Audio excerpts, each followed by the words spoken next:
One would naturally expect your plays to have foreign locales. Why don't they? Well, apparently you haven't seen all of my plays as you pretend, Mr. Prentice. At least half my plays have foreign backgrounds.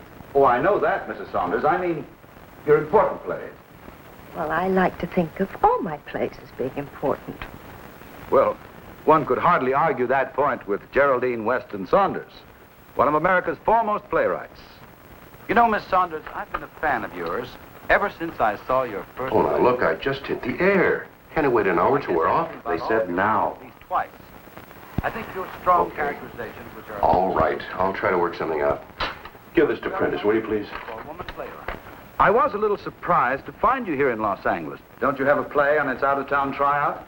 Yes, but I'm a mother and wife as well as a playwright, and I do have responsibilities to my family.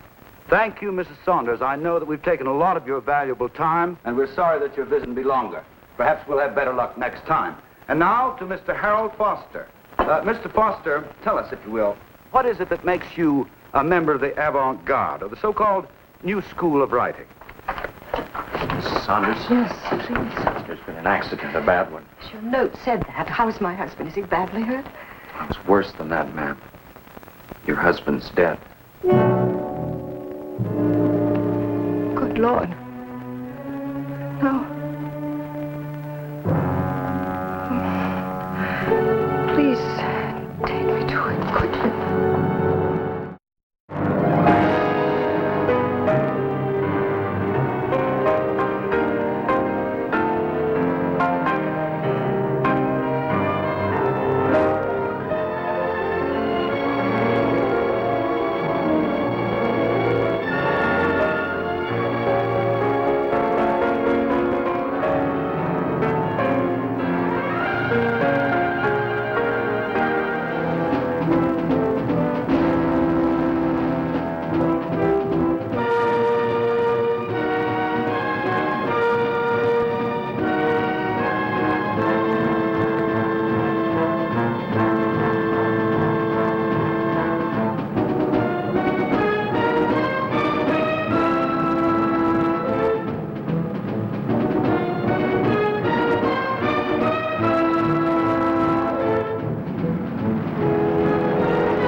Saunders? Why don't we go in here?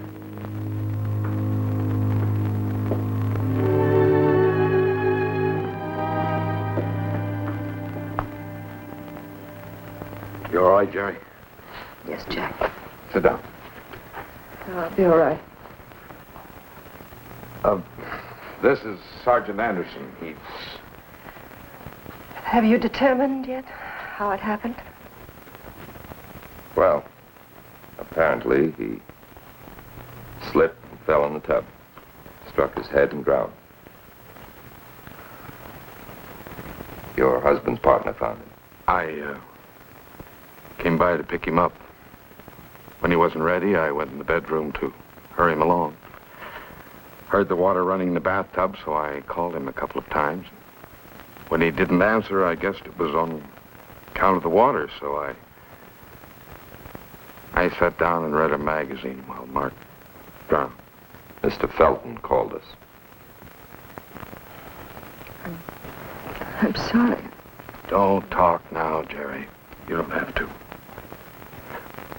Sergeant, if you don't need me anymore, I'll get down to the office. I'll have a lot of work to do. I'll send an officer with you, Mr. Felton. I'm afraid we'll have to put a lock on Mr. Saunders' desk and personal files until we've had a good look at them. Certainly.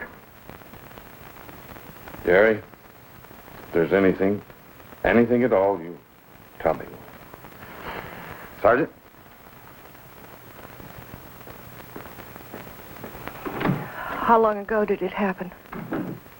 We were called at 13 minutes after 10.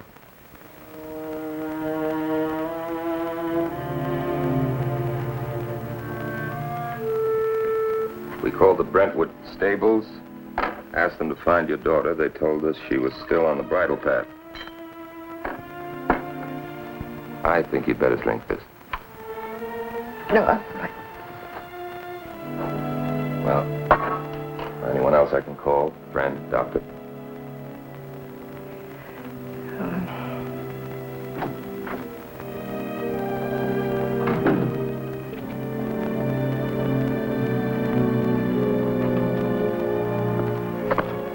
Mrs. Saunders?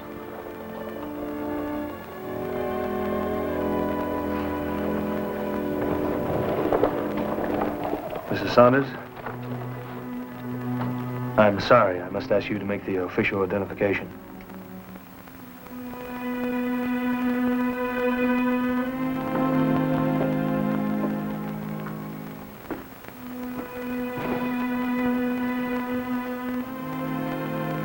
That's my husband, Mark Leighton Saunders.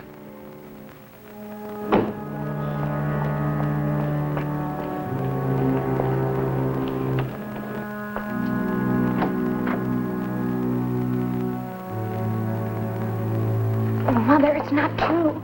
Yes, dear, it is. Oh, Mother.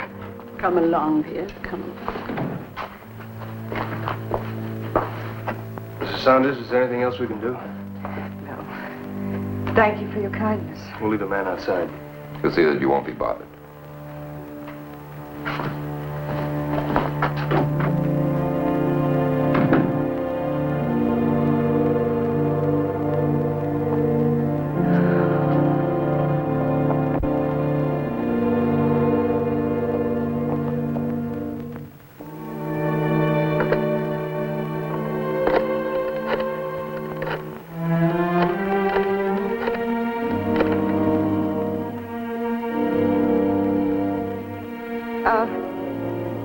This is Geraldine Saunders speaking. I'd like to talk to John Egan, please.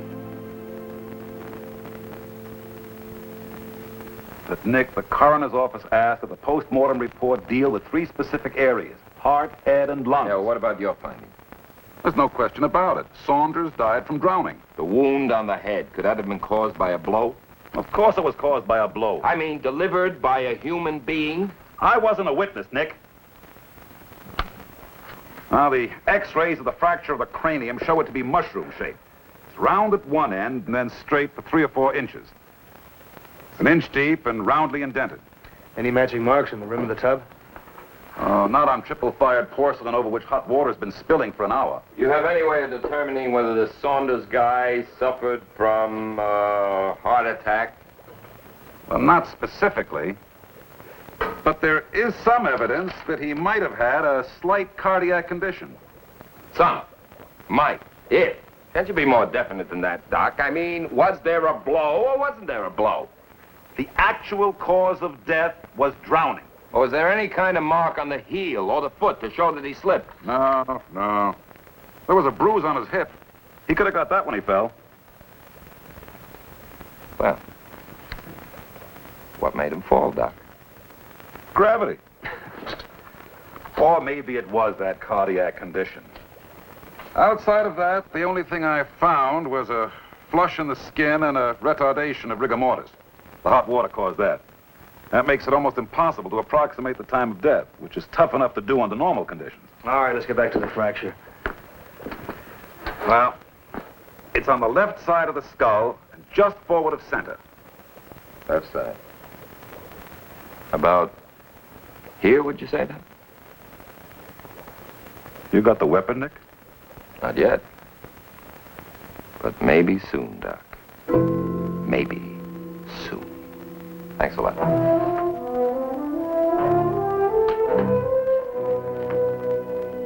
You know, I've known that guy for years, and I still can't figure out how he can sniff out an irregularity.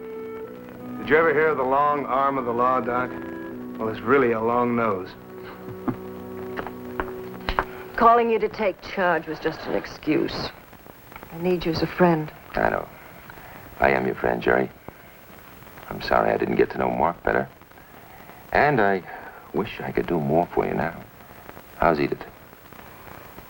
She's all right. Poor child. I haven't given her an easy life. I know a lot of people who disagree with that. Beautiful home, finest schools, and a very talented and successful mother. Unfortunately, my talent isn't maternal. Edith would tell you that. How did she get along with Mark? Polite. Even respectful. Remember, Mark wasn't her father. And she loved Chet very much. And she resents you for divorcing. I demoted him from a father to a business associate. Edith can't quite accept that. Hello, Bridget. Oh, Mr. Hayes, I am surprised. Oh, Daddy! Daddy! Oh, Daddy, why didn't you tell me you were coming? Easy, baby. Easy now. The play's doing all right, and your mother's in trouble. I thought I'd fly out to see if I could help. Where is she? She's in a room with her lawyer. I'd better go to her. Button your blouse, dear. You're too young for Camille and too old for Rebecca of Sunnybrook Farm.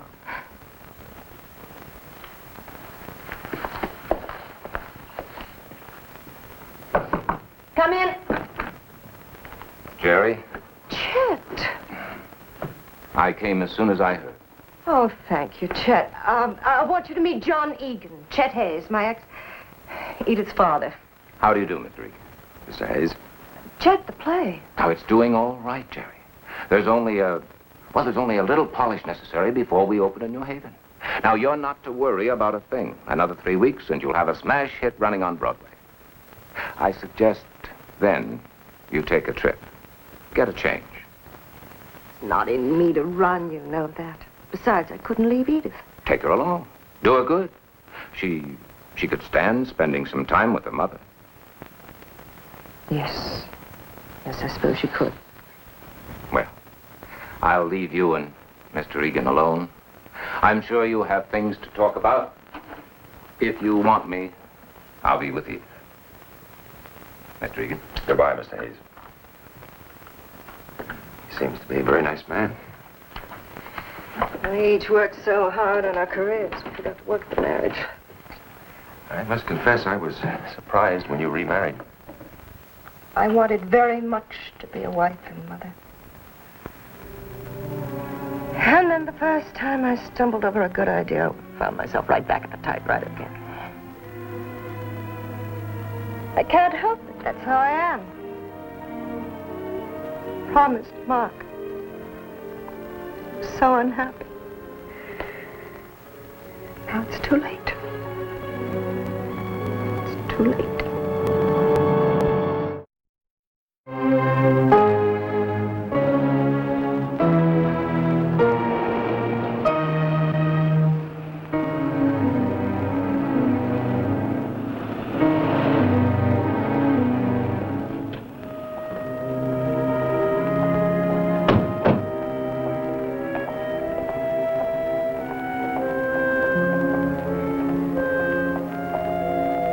You know, I'd hate to have to mow this lawn. You've always been lazy.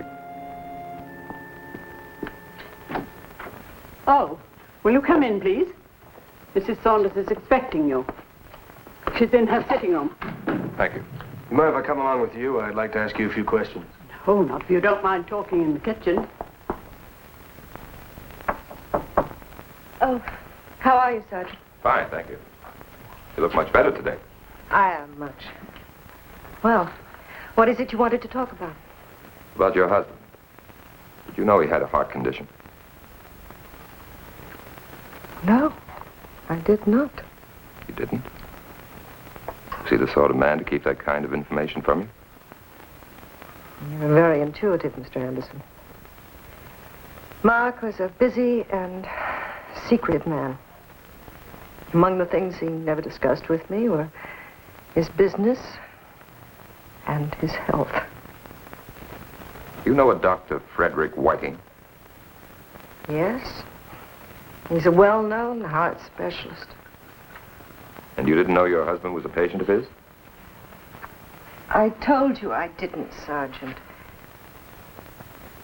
You know, I can see where the insurance company would be concerned, but why the police investigating this?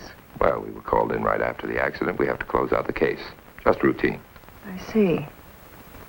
Well, wouldn't Dr. Whiting be the man you should talk to? Well, I talked to him. You know, doctors, he told me to mind my own business. Well, I agree with the doctor. Well, as I told him, this is my business. May I? Go ahead. My leather-bound monument. You like the theater? You know I saw some of these. Just trying to get on my good side. Fire and Ashes. Now, wasn't there a London production of this? Yes. I saw it. Waiting for a plane. That's right. It was an extradition case. And this murderer saw it with me. It was a matinee. And we had a tough time with that tea tray. He was handcuffed to me. What did your prisoner think of it? Too violent.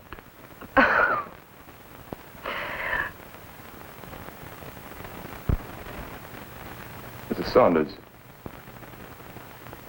how does a man hide a heart condition from the woman with whom he shares the marital relationship? Oh, I've never dealt with the police before, except in the theater. Must take a special kind of man to be a policeman. Nothing is locked away. Nothing is allowed to rest. They must give you a special course in detachment. Well, Gilbert and Sullivan said it. The policeman's lot. You know the rest. But we keep consoling ourselves with the thought that maybe we're protecting the innocent, as well as catching the guilty.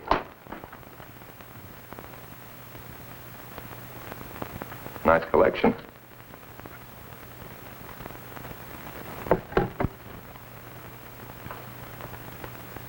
Oh, wasn't this the cane used by the killer in Fire and Ashes? That was more than 2 years ago. You have a fantastic inner eye. Once a cop. Mind if I take it with me?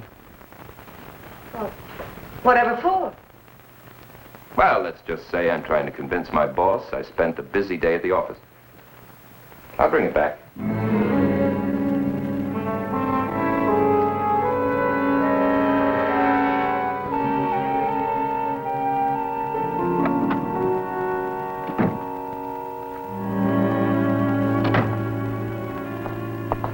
Hi. Well, hi. I'm Sergeant Kirby. I'm a detective.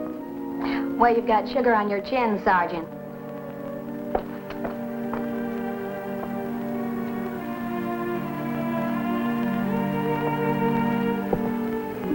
Hayes, I'd like to talk to you for a few minutes. Would you like to come along and ask me some questions? I'm about to take Sarah for a walk. Would you like to go for WALK? Mother spells everything out in front of Sarah. That's all she understands.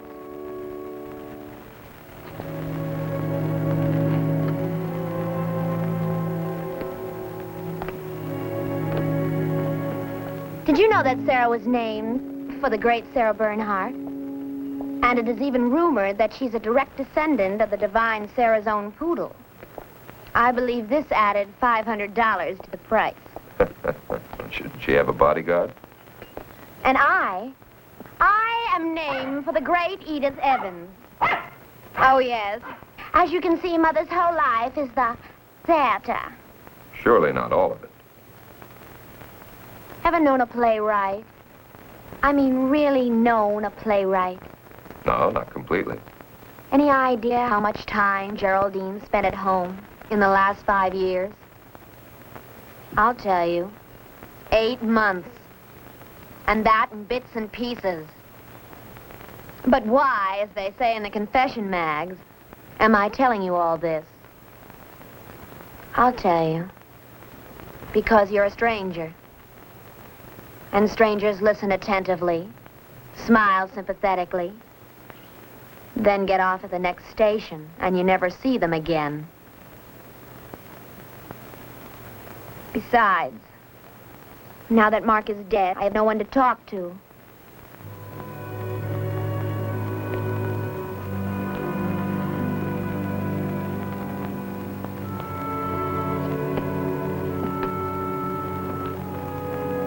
Tell me, did your stepfather have a heart condition?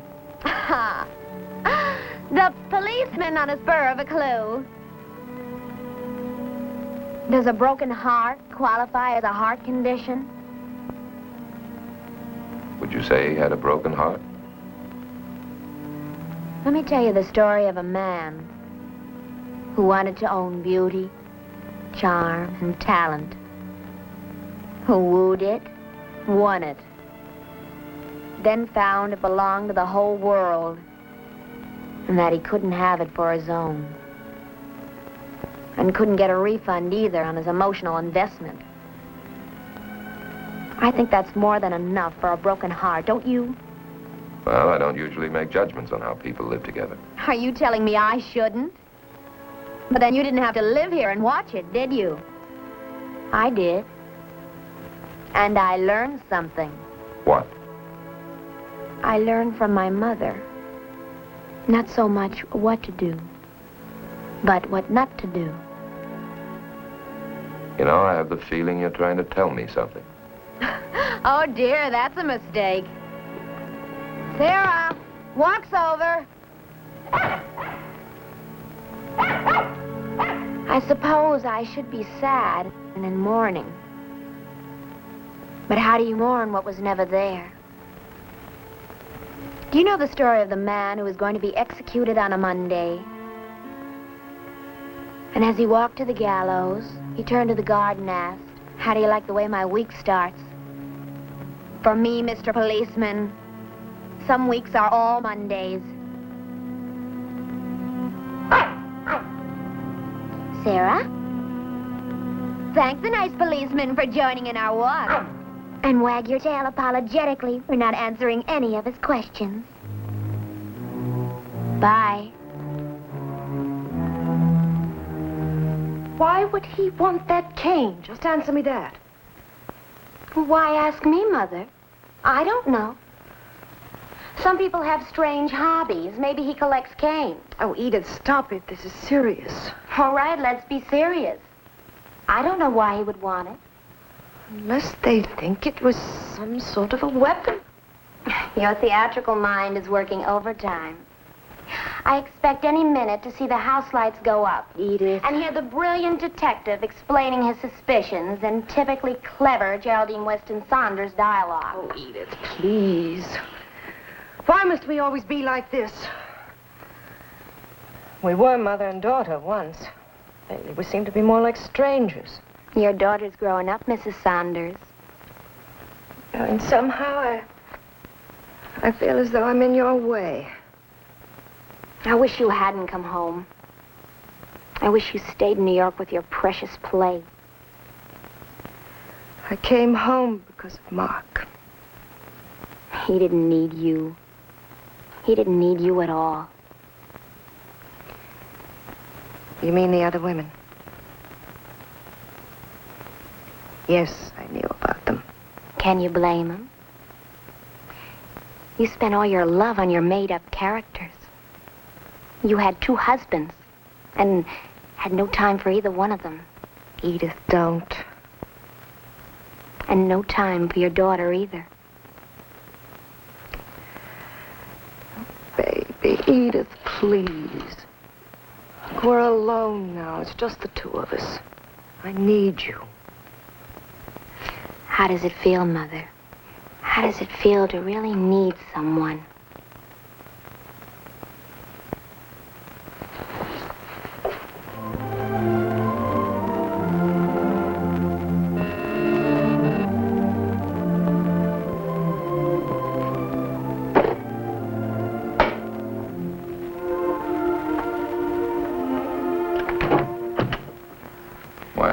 Well.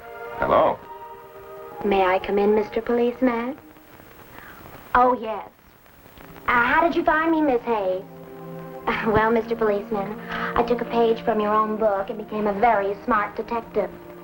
I checked out all the suspects, looked over all the clues, And then found you in the phone book. Now, you'll make the sergeant's list in no time. It's very nice. Will you offer me a drink? I'm 21. Sure. Well, what'll it be? Scotch? Vodka? Vodka? Vodka.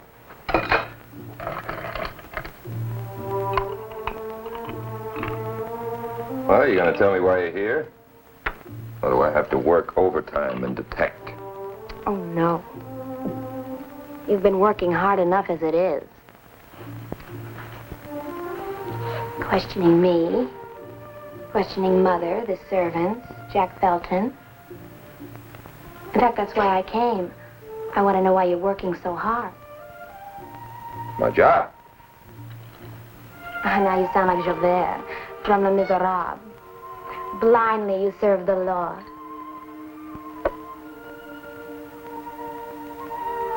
Isn't this a long investigation for an accident? Why not let Mark rest peacefully? He had a hard enough time. I don't think it'll disturb him. And I'm concerned about my mother. Doesn't help her being reminded all over again every day or so. You love her very much, don't you? Mother? Of course. I mean more than that. I mean, she's a famous playwright, quite a talent. Yes.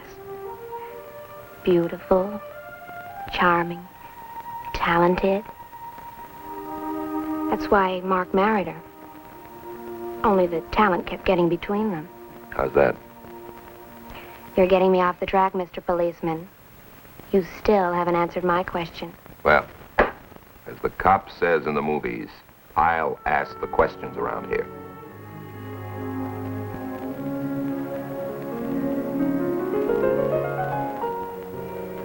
Tchaikovsky?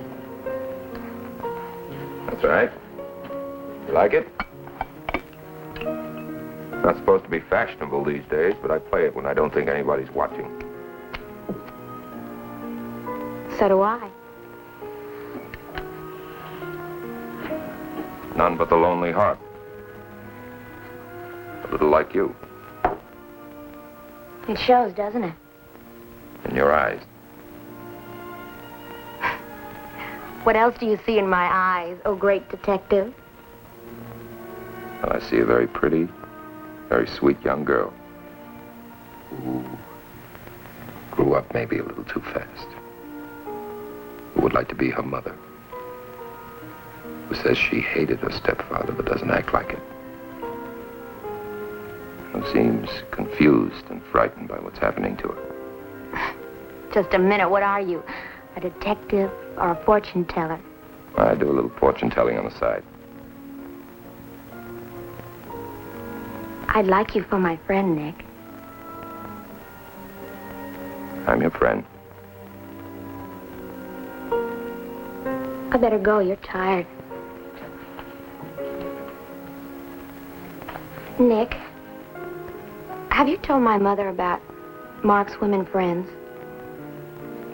Well, I haven't found them all yet. Well, that's really why I came. I wanted to see if I could talk you out of telling her. A widow doesn't like to hear about her late husband's adventures.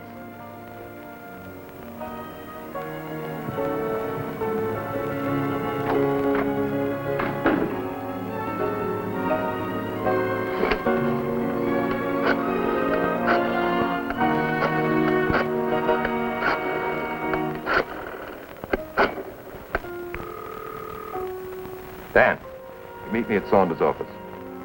Of course, this time of night.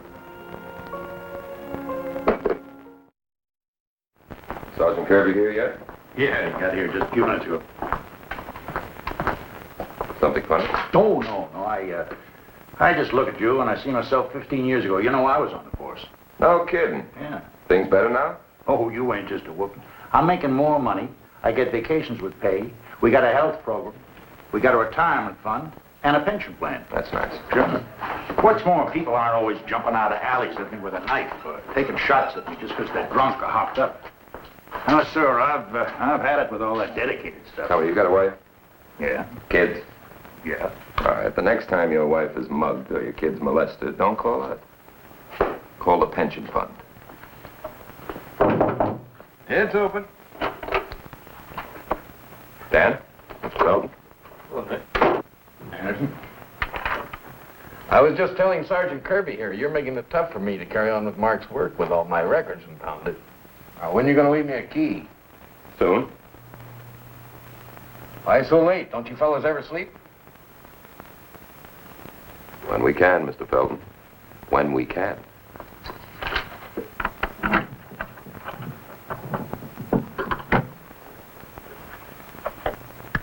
Why don't you stay in there, keep Sergeant Kirby company? He's seen the office anyway. Sure. Would you like some more coffee, Sergeant? Please.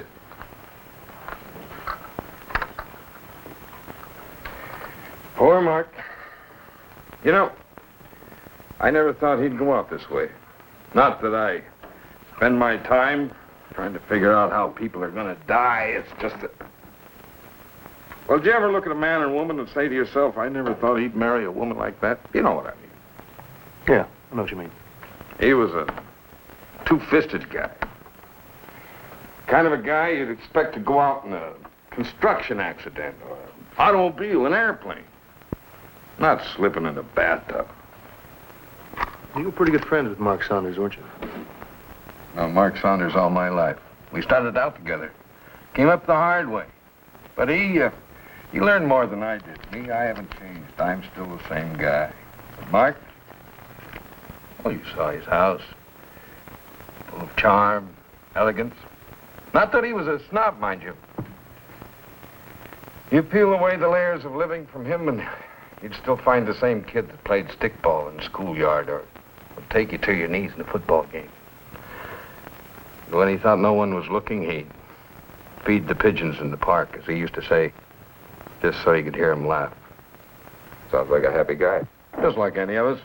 Sometimes happy, sometimes unhappy. These are some bills and receipts for gifts he bought, girl-type gifts. Apparently, he liked to share his happiness when he was happy. Man buys some presents for his wife.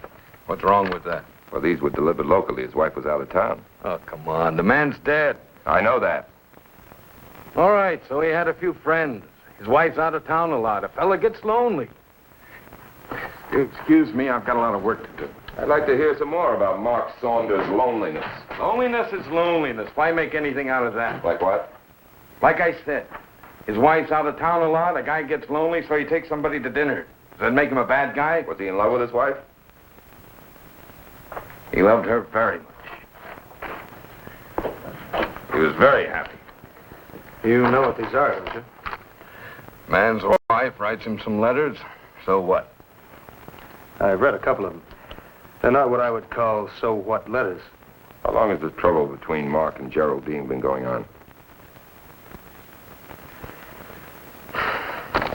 Long time. That's why the other women. You know, Mark looked like a rough, tough guy. Kind of a guy that could take on the world and beat it at its own terms. But he wasn't. He was shy and insecure. Kind of a fellow that needs love, success. His need for success is what took him right to the top. His need for love. Geraldine didn't have time for that. Not that I blame her. She has her own work. Do you know what I think? I think people like that shouldn't get married.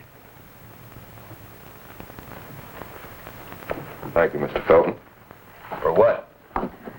Telling you a lot about a friend that he didn't know about himself, making him look bad?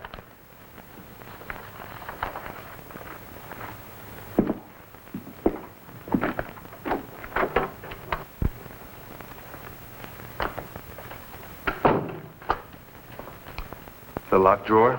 It's not locked now. Well, I'll push through the order in the morning to cover our opening it. Yeah, we better knock off now. We're going to have a busy day tomorrow. Talking to Saunders' girlfriends? I'll let you talk to a couple of them. Thank you. What do you think we'll find out? Maybe we'll find out why Geraldine left her play in such a hurry. So he said, to the accountant. What do you mean I gotta give back $300 to the income tax people? Just because I got a divorce? He's still filing a joint return.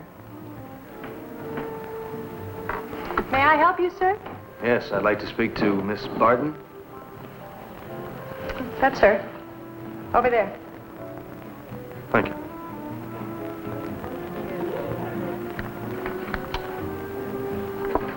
Manicure? Oh, no, thank you. I'm Sergeant Kirby. What do you want to talk to me for? My license hasn't expired, has it? No, I just want to ask you some questions about Mark Saunders. Mark Saunders, he's dead. Yes, I know. You went out with him. Hey, I mean, should I get a lawyer or something before I talk to you? No, this doesn't concern you directly. We just want to find out more about him. Now, according to the department store, a pair of fur-lined slippers were delivered to you and billed to him. Is that right? Yes. I have cold feet. I don't have to give them back, do I? No. How often did you go out with him? Mm-hmm. Every now and then. He wasn't a regular thing. I wish he was. I mean, I wish he had been. What a nice guy. A real gentleman. He was always thinking of considerate things he could do for me. Like your cold feet? Yes, like my cold feet.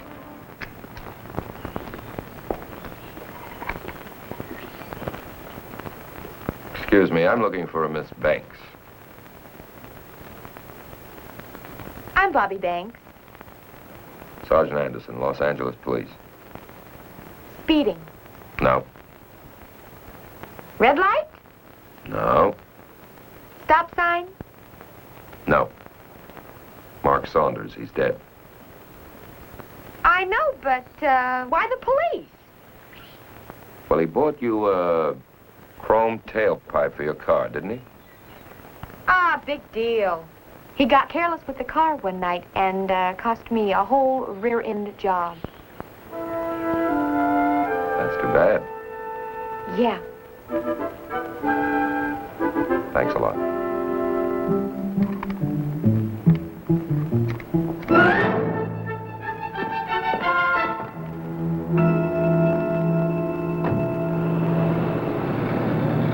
Well, you can add Smith to the list.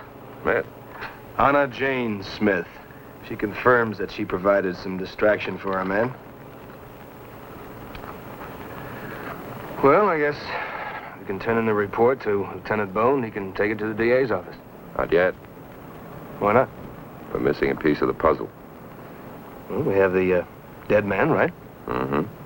Mark Saunders was found drowned with a suspicious wound on his head. We have the weapon to put the wound there. Are you worried about establishing the fact that she was there? No. Play she wrote. Fire and Ashes. About a lawyer who got rid of 4 wives and always established an alibi by placing the corpse near a hot fire to slow down rigor mortis. Check hot fire, hot water, same thing. Let's see, we have time, place, opportunity, and weapon. We just checked out motive. She was away. She found out that he was cheating on her. She comes back. They have an argument. She grabs the cane, hits him, pushes his head under the water. She's a widow. We haven't proved the motive yet. What, with 3 other women in his life? We know about the women, but did she? For want of a nail, the battle was lost. Where are we going? To find the nail.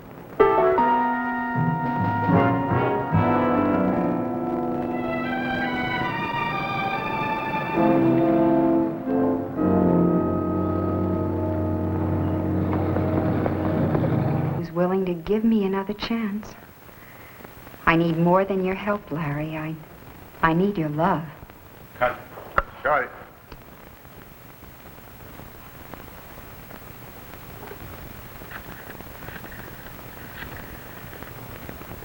Harry, I just saw the test. She's very good. I'll try to use her in one of my plays. Right. Hey. Yes. Sorry to bust in on you like this. Your hotel told us where you were. Well, is it something urgent? Oh, nothing we have to pull a fire alarm for, but we heard you were leaving town. Yes. I want to get back to my play before the New York opening. Mrs. Saunders getting back to it, too? Yes. I tried to dissuade her, but she insists on going back to work. The play must go on. Yes. Tell me, why did she leave the play in the first place? That's a bit unusual, isn't it? Look, I don't understand all of this. Mark Saunders had an accident, but you two don't seem to want to let go. The man's dead. There's no reason to rake up old ashes. You know, I've been told that by every person today. Now, let's get it straight. I am raking up the ashes. Now, answer the question. Why did she come back? Because there are other things in her life more important than her play. I thought her plays were her life. She's a woman. She has a family. She had a marriage. Go on, Mr. Hayes. What about her marriage? She heard there were other women in Mark's life.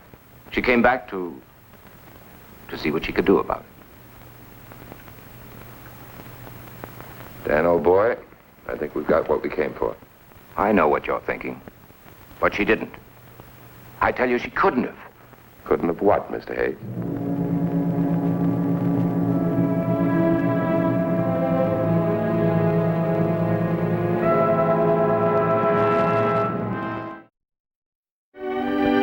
Here you are, pal. Made it special.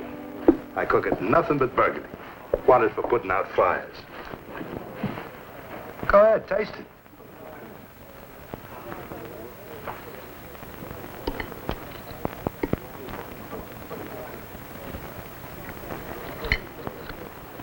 Are you sure Mitch hasn't phoned yet? I'm sure. Look, if you didn't want stew, why did you order it? I'm just not hungry, Jake. Look, pal, I heard what they're trying to do. And I say they're way off base trying to put Geraldine Saunders on the spot. That's a great lady. They'll never touch it. Well, they're sure trying. The district attorney's taking a case to the grand jury, alleging the commission of a crime. That's crazy. Can't you do something? Not until the grand jury returns an indictment. The grand jury will return a no bill and call it no case. You're getting to be quite an attorney, Jake. Let me have my check, huh? No food, no check. Get out of here, will you? Go to a steam bath and sweat. Do something practical. John, grand jury just voted an indictment. 2. Second degree. Well, I feel like a man walking up a gangplank without a boat. Want me to go with you? No, I better talk to her alone. Thanks, Jake. Something wrong with the stew, Jake? Yeah. Yeah, Mitch, it was simmered in sorrow and spiced with bitterness.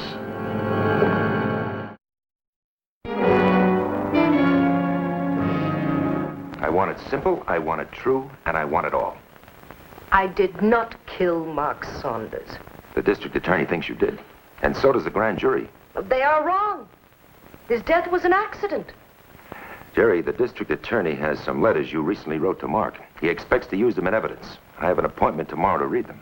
Oh, no. Those letters were private. They were written in agony. What right do they have to probe? What right? Every right. They claim a man was struck on the head and allowed to drown. They've got a right to do anything they want legally to punish the killer. I am not that person. Can you look at me and say that I'm that person? Jerry, you're a great playwright. In the theater, you can make 1,000 people believe what they're seeing and hearing on the stage. But can you convince 12 members of a jury the same way? All right. It's true. I suppose if you want to kill a man, you start by killing his love. I did that. I left him alone. I left my child alone. To put my plays on the stage and wallow in public admiration. I suppose that's a form of murder. I'm speaking of picking up a weapon and using it. Your law is very strange, John. It recognizes only visible weapons, but the others can kill, too. You can stab with the edge of neglect. You can cut with the dagger of selfishness. You can choke out a life with absence. To that crime, I plead guilty. Will you stop talking to me like I'm a member of an audience, Jerry? They want to take that beautiful and talented body of yours and put it behind bars. It's my job to stop them. His death was an accident, John. But if guilt must be placed, Perhaps it is mine. Stop mixing personal feelings of guilt with his death. The jury's not going to understand that. How about you? Do you understand it? Or have I convicted myself? Mother? I heard voices. Is anything wrong? What do you think, Edith? Am I guilty? Well, what is this all about? It seems that my sins of omission have caught up with me. I've been ordered to appear before the bar of justice. Your mother's been indicted for the murder of your stepfather. Well, that's it. I'm going to let you turn her over to the prison custodian. Without police, without manacles, no publicity. What more can I do? You can forget those letters. I'm afraid not, John. Now, look, you're not going to try to stop their introduction as evidence, are you? In every way I can. Look, Irish, a man was struck down and he's dead. I'm the prosecutor. My job is to try to convict the criminal with all the evidence at my disposal. Let the judge and jury decide if I'm wrong. That's how the law machine works. Pals or no pals, you and I are just two of the small wheels. Jerry, I don't believe my client did this. Hold off on the trial. Just give me a little more time. Irish, I can't. The law is clear. The law, my foot. The law was designed as a shelter, not a trap. Ask yourself something, Mr. Prosecutor. Would you feel the same way about this case if Geraldine Saunders were a plain, ordinary, unknown housewife? Oh, come on. Well, would you? You know I would. Yeah. I guess you would.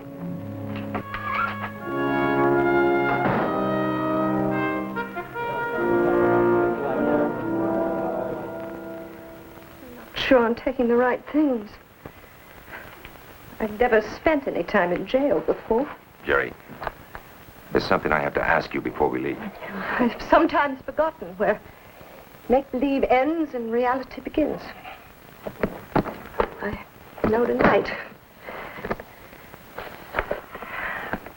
Ready, John? All right, Jerry, listen to me. I've gone over the evidence against you. The prosecutor's case will be very convincing. Mark's death was an accident. No, Jerry. It was no accident. Someone in that house with opportunity and motive... Do you believe I'm innocent? I want to, dear, but you're not helping me. I can't help you. All right, then. Help yourself. I didn't hire you to be a detective. The state must prove I'm guilty. I hired you to prevent that, that's all. They say I killed Mark because I was jealous. I told you what happened. I pleaded with him. I swore that once this play opened, we'd go away together, just the two of us. We were reconciled, John. We were happier at that moment than we've been in a long time. Well, I hope I can prove that.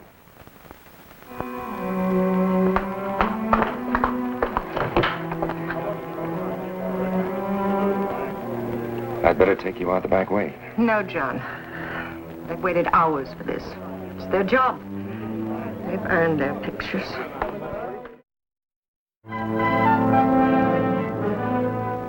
Good morning. Good morning, Judge. Is everything ready? The court awaits your pleasure, Judge. This is your first big case. State versus Geraldine Saunders. Well, let's pick a jury. May I say, Your Honor, that in your face, justice doesn't have to be tempered with mercy. I'm very proud of you, Mildred. Be proud of both of us, Father.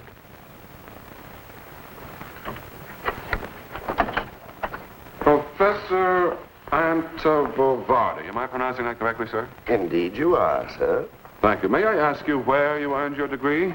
In the University of Hard Knocks. I see, sir. Well, have you read anything about this case? Formed an opinion, perhaps? I do not read the newspapers, sir, nor any other media. I read the face of nature, of the stars, of birds in their flight, of the tides of the sea, and the movement of flocks. Flocks, Professor? Where do you live? I, sir, occupy a Spartan cottage on Trancas Beach. And I earn my daily bread as a bird counter. I count and record the flights of migratory birds. I see. You mean to say, Professor, that if ducks or geese or sparrows were to fly over your Spartan cottage, you'd count them? Oh, my dear sir. Sparrows do not migrate. Thank you. I'll try to remember that. Professor, are you aware that this is a trial for the capital crime of murder? Oh, yes. Yes, I am, sir. And may I say that I am saddened by man's tendency to destroy himself? You may indeed, Professor. Thank you, sir. Peremptory challenge, Your Honor. You are excused, Professor. You may step down. Mr. Bassett, I see by your card you're a professional bartender. Has your work made you cynical about the human race? Oh, no, it's the other way around. I'm more tolerant. I understand people. It's like they say, in vino veritas, truth in wine. Are you a Latin scholar, sir? No, that's all the Latin I know, in vino veritas. Mr. Bassett, do you go to the theater? Can't. Work nights. They do have matinees, you know. I know, but I sleep afternoons. Thank you, Mr. Bassett. No challenge, Your Honor. And you feel that you can render an impartial verdict? Yes, sir, I do. This juror is acceptable to the people. Thank you, Mr. Pine. You're welcome. Mrs. Livingston, you are the mother of 4 children? Yes, sir. All school age? Oh, yes. Would you be hasty about making a decision here because your children are being neglected at home? Oh, no, Mr. Egan. I think serving on a jury is a very important community function. I'll be here as long as you need me. As for neglecting my children, I never do. I happen to believe it's a woman's first job. I mean, that's what we were put on earth for.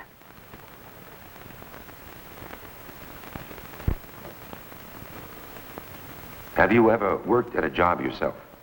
No, I haven't. I stay at home where I belong. Thank you, Mrs. Livingston. Peremptory challenge. Juror is excused. Well, I don't understand. What did I say? Nothing you need be ashamed of.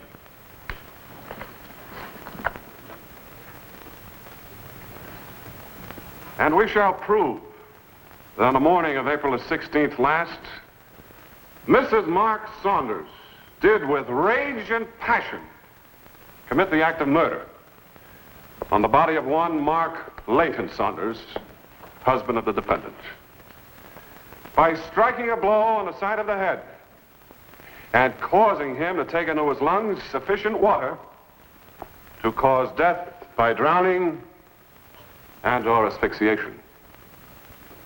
And we shall prove motive, and we shall prove opportunity, and we shall, in final, prove her guilty of the act of murder beyond the shadow of a doubt.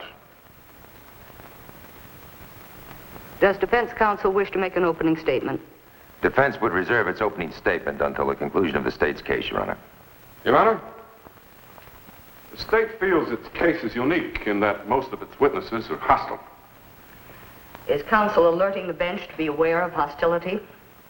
The bench is quite able to recognize it and act accordingly. Call your first witness. Thank you, Your Honor. The preliminary lab report indicated this could have been the murder weapon. I see, and you took this from the Saunders home? Yes, sir. I brought it to the lab where a series of tests were performed. Now, Sergeant, would you tell the court, please, the results of those tests? Well, they indicated that some dried blood was left in the crevice where the head is fixed to the stick. The blood matched that of the decedent. I see. Now, Sergeant, may I see that, please? Yes, sir. I ask you this. If someone had gone into the bathroom with the intention of striking Mark Saunders, would there have been enough room? Yes, sir. And in case that had happened, into what position would the body normally have fallen? Face down, with the head toward the door, just the way we found it. Thank you, Sergeant. Cross-examine. Sergeant Anderson, was that cane easily accessible to anyone in the house? Yes, sir. Thank you. No further questions. Yes, I've been working there for the last 5 years, ever since Mr. Mark and Miss Geraldine were married. Just like one of the family. I see. Now, Miss Bridget, on the night of April the 14th, Mrs. Saunders arrived home from the east. Is that correct? Yes, sir. I see. Now, where was Mr. Saunders at that time? He was at home, dressing to go out. Dressing to go out? Well, apparently he wasn't expecting her, was he? No, sir, he wasn't. She usually wired ahead to say when she was arriving. But this time she just popped in. Popped in, you say? Yes, sir, from New York. I see. All right, then, Miss Bridget, tell us exactly what happened after that. Well, when Mr. Mark saw her, he was very surprised. And, well, they started arguing right away. Arguing? About what? About his other friends. Would you tell the court what you mean by his other friends? Oh, must I, sir? Yes, I'm afraid you must. The court acknowledges your loyalty to your employer, but you must answer the question. Well, sir, his other friends were his women friends. I see. Well, how did you know or suspect this? Objection. The prosecutor's asking for an opinion. I'll rephrase the question, Your Honor. Now, Miss Bridget, when the defendant was away, did Mr. Saunders make many phone calls? Yes. I heard him making several dates and things like that.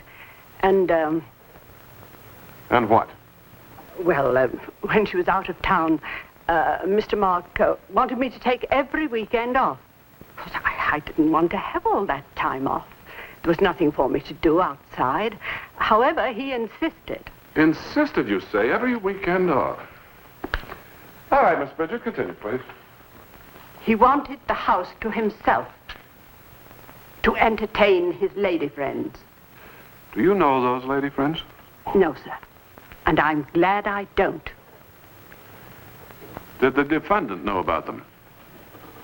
No, sir. That's why I wrote to her. You wrote to her? Yes, sir. Oh, I know I did wrong. But I knew how much Mr. Mark meant to her. Oh, it's all my fault. And she came home when she did. Oh, it's all my fault that she's in this courtroom today.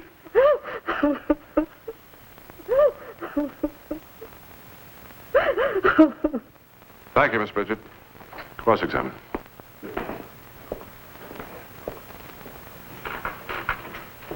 Bridget, did Mrs. Saunders love her husband? Oh, yes, very much. Thank you. No further questions. Thank you, Mrs. Johnson. Call your next witness, Mr. Miller. I call Chet Hayes.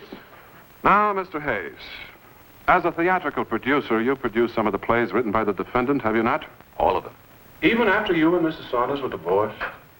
Our association in the theater was much more successful than our association in marriage. We've been objective enough to keep our personal life from interfering with our work. Is that so? At the time of Mark Saunders' death, you were engaged in preparing the defendant's new play for production, were you not? That's right. Where, may I ask? We were getting ready for the pre-Broadway opening in New Haven. And was Mrs. Saunders with you at the time? Yes. At the time of Saunders' death? Well, no, she left a few days before. Really? Well, now, isn't it customary for a playwright to stay with the play during its formative stages? Well, yes, ordinarily. Well, then, why did she leave? She received a letter. It seemed to upset her. The letter from the housekeeper? Yes. Mrs. Saunders said she was going home to...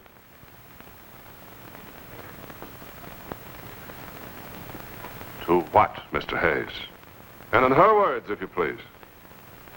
To put an end to Mark's philandering. To put an end to Mark's philandering. Thank you, Mr. Hayes. Wait a minute. That doesn't mean... That's all. Thank you. Your witness. Mr. Hayes, did Mrs. Saunders specify as to how she intended to put an end to her husband's philandering? No. Was there any reference to violence, murder? No, of course not. Was she angry, indignant? No. She was upset, worried, disappointed, hurt. If she was angry at all, she was angry at herself for being so far away from her husband. Then she was actually blaming herself for her husband's infidelity.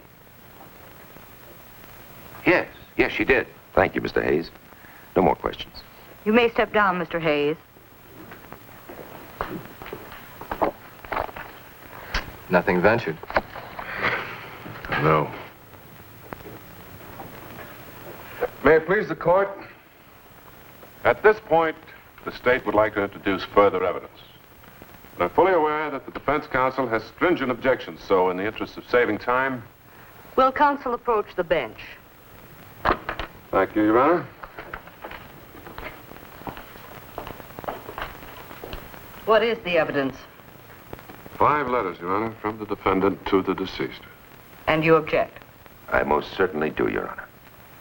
I will hear you both in chambers. Court is recessed for 5 minutes.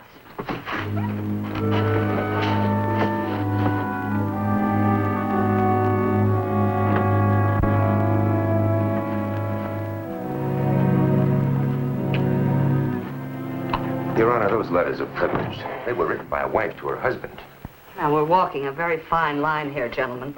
Something which might be called post facto pertinence. Did you have access to them? Yes, I did, Your Honor. How? Mr. Miller showed them to me. Well, then you both have knowledge of the contents. Setting legalities aside for the moment, Mr. Egan, what is your objection? Well, Your Honor, those letters are extremely intimate. They were meant for one person only. If they're read in an open court, mechanically, by a clerk or any disinterested party, they're bound to be misinterpreted. Mr. Miller? Your Honor, I don't care who reads those letters, as long as they get read. Well, in my opinion, they are admissible, and they must be read. Would your client do them justice, Mr. Egan? My client? She's certainly not a disinterested party. She'd have to be sworn in as a witness for the prosecution. For the express purpose of reading the letters. Either of you gentlemen object to that? Well, it's up to you, Irish. It could be a little rough on her. Oh, it'd be a lot rougher the other way. Unless, of course, she has some objection to reading them. In view of the circumstances, Your Honor, I don't think she has any choice.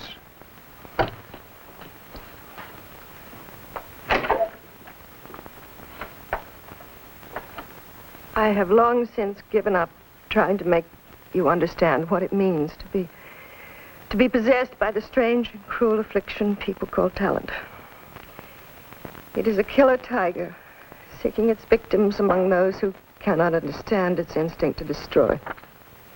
And Mark, you cannot know the torment which comes with the knowledge that I've broken my promise to you. You should have been warned that I would destroy everything you hold dear. All the simple, precious things which the ordinary and fortunate human beings take for granted. Offer me a home, and I will leave it. Give me a child, and I will neglect it. Wrap me in love, and I will tear it to shreds.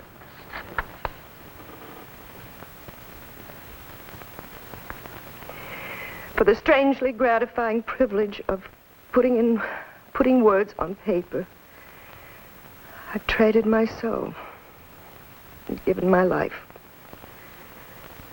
Unless a stronger will prevails, your life will be sacrificed too.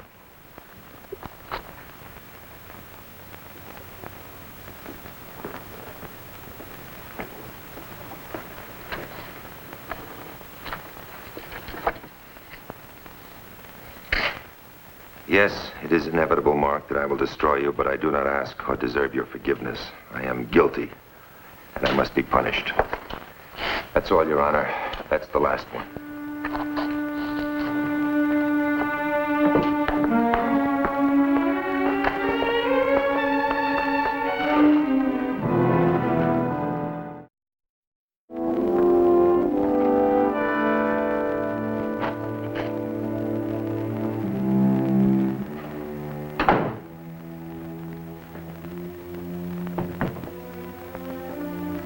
I'm sorry about the letters, Jerry. I wrote them. I agreed to read them. Can't blame anyone but myself. I deserve everything I get. You may get a conviction. Do you deserve that? Oh, come on, Jerry. You didn't kill Mark Saunders, and you know it. I appreciate your faith in me, John. Well, that's the only thing I've got to work on. You've given me nothing for an adequate defense. No hints, no clues, nothing to even involve another suspect. I'm the suspect, remember? Do you want to lose this case? All right, Counselor. Tell me what you want me to do. Well, first of all, stop feeling so sorry for yourself. My sorrow is for the people around me. Look what I've done to them. Do you think Edith would be as bitter and as empty if I'd given her more of my time and my love? Mark. Poor, lonely, unhappy Mark. Looking for love in secret corners. If I'd been something more than an absentee wife, he'd be alive right now. We've been through all this before. Who could have killed him, Jerry? He slipped in the tub and fell. We both heard all the evidence. We know it was no accident. Who are you trying to protect? Are you out of your mind? I'm hardly the martyr type. Do you think anyone in the world means that much to me? Yes, I do. Jerry. Matron. Mark's death was an accident. Do you understand? An accident.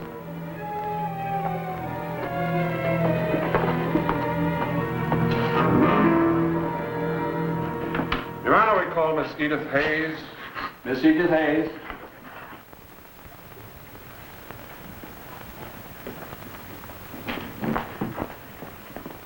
Why must they do this to her? It isn't fair. We can't stop it, dear. Now, Miss Hayes, you're the daughter of the defendant by a previous marriage, are you not? Yes. My father is Chet Hayes. Mm-hmm. Now, I know this is going to be very difficult for you, but you must realize you must answer my questions as fully as you can and to the best of your knowledge. Yes, I know. Good. Miss Hayes, were you at home the night your mother arrived in Los Angeles? Yes. Well, will you tell us what happened then? Mother arrived and, well, there was the excitement of saying hello to her, of having her home again. I see. Tell me, was your stepfather pleased to see her? I think he was surprised. He had been getting ready to go out. Oh, and did he go out? No. Mother said she wanted to talk to him. That's when the quarrel started. You heard them quarrel? Yes. Were you present in the same room at the time that they were quarreling? No. As soon as it started, I went into my room. But I could still hear them arguing. Well, tell me this, Miss Hayes. How long did the quarrel last? I don't know. But the next morning, I heard them still at it. I went into breakfast and then changed into my riding clothes. And the quarrel had grown louder. It seemed a lot more violent. A lot more violent, huh? Now, Miss Hayes, you mentioned you heard them quarreling, all right? Tell us, please, what were they quarreling about? Well, Mother was accusing my stepfather of seeing other women while she was out of town. And did he deny it? No, he admitted it. This only made Mother more furious. Now, Miss Hayes, it was morning. The argument had grown more violent. Your mother had grown more furious. All right, what did you do about this? Well, there was nothing I could do. I was upset, frightened. I left the house and went riding, hoping it would be over when I returned. And when you returned? Well, it was over all right. The police were there, and Mark was dead. Thank you, Miss Hayes. Your witness. Miss Hayes, you heard Bridget, the housekeeper, testify that your stepfather sent her away on weekends. Is that true? Yes. But only when my mother was out of town. Only when your mother was out of town. The housekeeper was out of the house. Now, why was that? So that your stepfather could entertain his women friends? Yes, Were you at home when he was doing his entertaining? sometimes. Then you must have met these women. No, I managed to avoid that. But Mark, my stepfather told me about them. He was your stepfather, your mother's husband, and he told you about his romantic affairs? Of course he did. He told me all about that beautician, Lorraine something or other, and that woman named Smith or Smithson, the fashion designer. But Mark didn't take them very seriously. The court has heard the testimony of Lorraine, someone or another, the beautician, and the Smith woman. Each of them seemed to feel that she was really the woman who mattered. Well, they weren't. Ah, but their testimonies were very, very convincing. They're liars. There was only one woman in Mark's life. Uh-huh. Your mother. No. No. I find that very difficult to believe, Miss Hayes. What other woman could have meant more to him than his own wife? Me. That's not true. I know that's not true.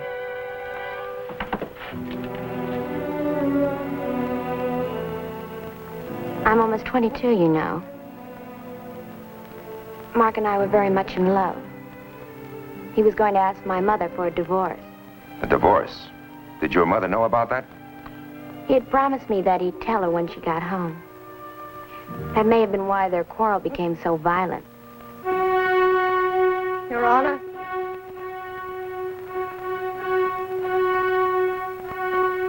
Your Honor, I want to confess to the murder of Mark Saunders. Your Honor, I request an immediate recess. Under the circumstances, I must consult with my client. I understand, Mr. Egan. The jury will ignore the defendant's statement. Court will recess until 2 p.m. Geraldine, what do you think you're doing? I have nothing to say to you, John, nothing. Well, that's that.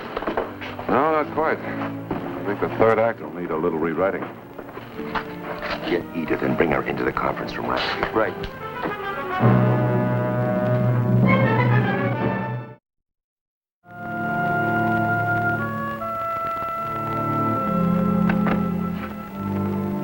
I've asked my assistant to bring Edith here. Oh, no, no, John, no. I don't want to see her, not now.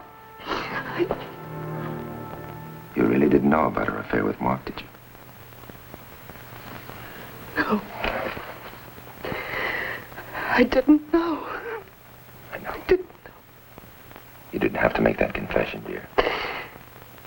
It was the least I could do. My baby. How could she hate me that much? Jerry, I know what you're trying to do, and I'm not going to let you. I would have done anything for your Lalita, anything. Isn't it a little late for that now? All right, Edith. Who murdered Mark Saunders? She did. You heard her. That's not true, and you know it isn't. Edith. Chet, please. Why? Why are you so eager to incriminate your own mother? What do you expect? All I ever wanted was her love. She never taught me how to love. That's why it's so easy for me to hate. She does love you. She just proved that in a courtroom. She's willing to go to prison for the rest of her life. That is love. And all you can do is hate. Will you look at her? You look and see what you've done. I said look at her! You think she should rot in prison for you? Look at her!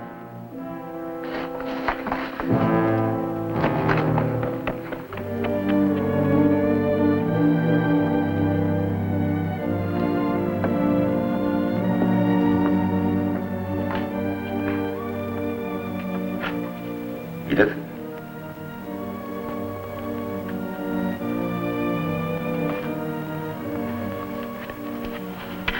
Don't you think you better tell me?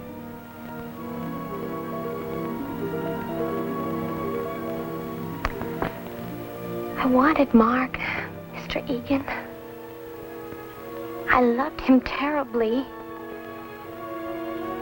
I was lonely. There's no one else. I wanted Mark, but he wouldn't leave my mother for me. He laughed at me. Called me a child. A baby. wanted him to love me. The way he loved my mother. But all he did was laugh at me.